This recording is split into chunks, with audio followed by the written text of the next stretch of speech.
itu siapa yang mempunyai aplikasi, misalnya mengendalikan Arkas, mengendalikan belanja Siplah. Tentunya belanja Siplah itu ada yang online, ada yang tidak online, memakai CP dan sebagainya. Inilah perlu dibuktikan. Jadi selama ini dibohongi oleh Pak Yosep banget. Ya banget. Aja. Oke ya. Semangat, buktikan di persidangan. Tantang siapapun yang itu, maaf ini sekali lagi, saya berani nanti yang akan memutuskan dalam persidangan nanti ada di pengadilan.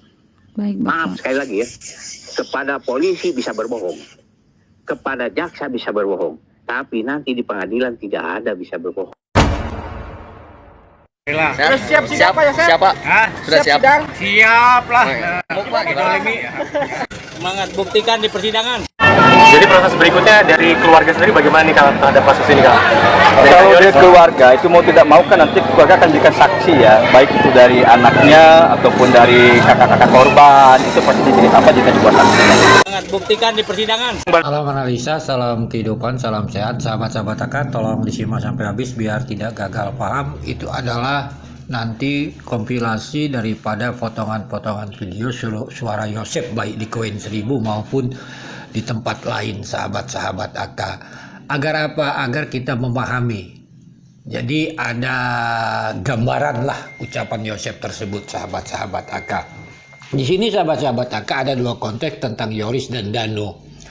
Tentunya kalau AK berbicara tentang Yoris, kita sering mendengar dahulu Papa Boros tidak dapat gaji.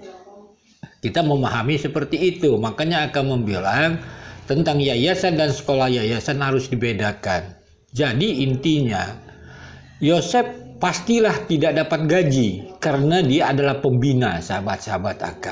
Itu tidak boleh, sahabat-sahabat AK, kecuali pengurus yayasan boleh dapat gaji asal diatur ADART yayasan tersebut. Jadi boleh dapat gaji. Jadi ini bukan Yosep istilahnya boros dan sebagainya tidak dapat gaji. Bukan itu, kena aturannya mengharuskan pembina tidak boleh dapat gaji. Ini pemahamannya sahabat-sahabat AK. Lalu nanti kita akan berbicara tentang Danu, pembuktiannya sahabat-sahabat AK. Mari kita dengarkan dulu potongan video ini. Kan sampai saat ini tersangka ini kan belum mengakui. Nah itu kan 4 orang ini belum mengakui sampai saat ini. Jadi mau tidak mau ya ini kan masih ada proses juga kan itu ya. Tapi kita doakan mudah-mudahan nanti di pelimpahan berkas di P21 ini bisa terbuka semuanya lah itu. Semangat, buktikan di persidangan. Sahabat-sahabat AK, kita hentikan dulu potongan video ucapan daripada PH-nya Yoris usai melihat rekonstruksi itu di bulan November 2023. Ya, Yoris katanya Wawa Danu akan menjadi saksi, sahabat-sahabat AK. Itu bagus, sahabat-sahabat AK. Jadi kita nanti bisa melihat kata Yosep itu buktikan di persidangan. Kan seperti itu analisanya. Sejauh mana mereka fakta melihat atau mengetahui tentang kasus ini. Kan seperti itu. Dan berharap agar P21, ya sampai sekarang Mimin Arigi Abi belum P21. Terus bagaimana ingin membuktikan? Sedangkan dalam analisa AK, Mimin Arigi Abi adalah saksi yang mengatakan Yosep ada di Cijengkol selain daripada saksi-saksi lain. Terus bagaimana pihak daripada Danu maupun Yoris meyakinkan hakim bahwa Yosep ada di TKP? Kan seperti itu. Lalu sahabat-sahabat AK, mari kita mengambil ilustrasi. Apakah hanya Danu yang melihat misalnya Arigi lah, kita ambil contoh. Arigi bisa mengelak. Tentunya permasalahannya, kalaulah hanya Danu yang melihat, tentunya harus ada alat bukti lainnya. Apakah ada sidik jari, adakah DNA, adakah CCTV yang melihat Arigi di sana, membuktikan di sana. Ya kalau hanya cerita, ya buktinya ya nggak ada ya.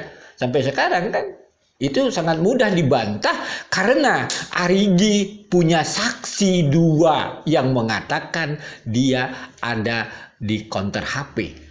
Kan ini pemahaman, kecuali Arigi tidak punya saksi. Itu beda lagi, sulit kan pemahaman. Ini karena Arigi punya saksi 2 orang, sedangkan Danu sendiri yang mengatakan Arigi ada di sana, gitu.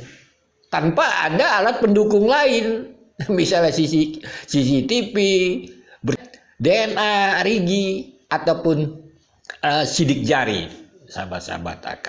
Sehingga tentunya susah P21 berarti Arigi, Mimin, dan Abi bisa menjadi saksi Yosep yang meringankan bahwa dia memang tidak ada di TKP seperti yang dikatakan Danu. Nah, mari kita lanjutkan lagi potongan video ini. Yayasan itu sebenarnya ada masalah nggak sih, Kang Yoris sama Pak Yosep ini, soal pengelolaannya ada masalah? Jadi kalau pengelolaannya, uang yayasan ini kan dulu kan yang megang itu kan Pak Yosep yayasan itu ya. Cuman dilimpahkan ke Yoris itu di tahun 2015 yayasan itu, dilimpahkannya ke Yoris. Itu pun Yoris pun tidak bekerja efektif karena itu hanya diambil secara ini aja ya, tanggal saja lah, dalam artian dia hanya bekerja di pinjam namanya saja, dicatat saja gitu. Sehingga makanya dia tidak tahu menahu masalah tentang keuangan yayasan, berapa yang masuk, jumlah siswanya berapa. Semangat, buktikan di persidangan. Keuntungan misalnya dari yayasan dan lain sebagainya, bisa main golf, bisa membelikan mobil ibu, mobil mahal. Enggak sih itu, jadi waktu terakhir itu kan yang ngelola itu saya, bukan papa. Pengelola yayasan Anda? Okay. Sama Amel sama Mama. Lalu Pak Yosef? Hanya sebatas cuma mengontrol aja sih. Mengontrol, tapi dapat bagian keuntungan dari situ. Boleh tahu yayasan itu keuntungan dapat berapa kira-kira tuh? Ya, masing-masing misalnya. Masing-masing kalau misalnya gaji gitu kan per bulan 12 juta kalau AA gitu kan. Kalau Mama? Sama Mama 10 sama Amel. Ayah? Enggak, nol. Enggak. Sahabat AK, mari kita menganalisa Yoris. Dia adalah darah daging Yosep. Tetapi sahabat-sahabat AK, dengarkan potongan video di awal.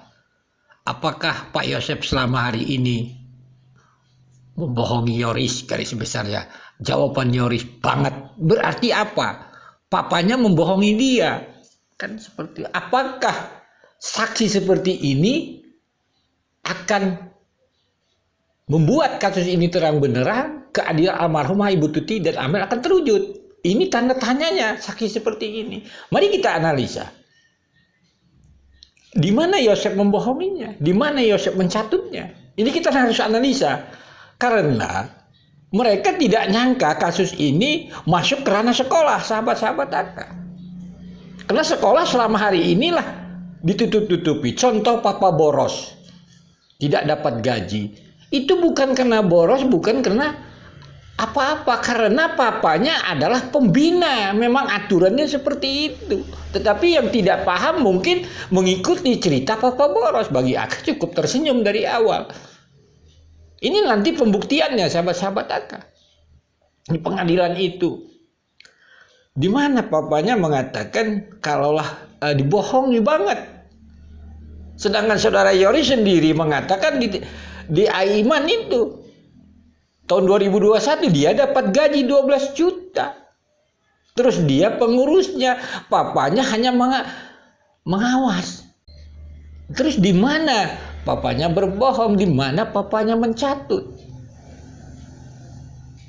Apalagi nanti masuk ke ranah dugaan korupsi dana bos. Apakah papanya yang mempunyai aplikasi belanja Siplah atau Yoris? Ini kan akan terungkap nanti.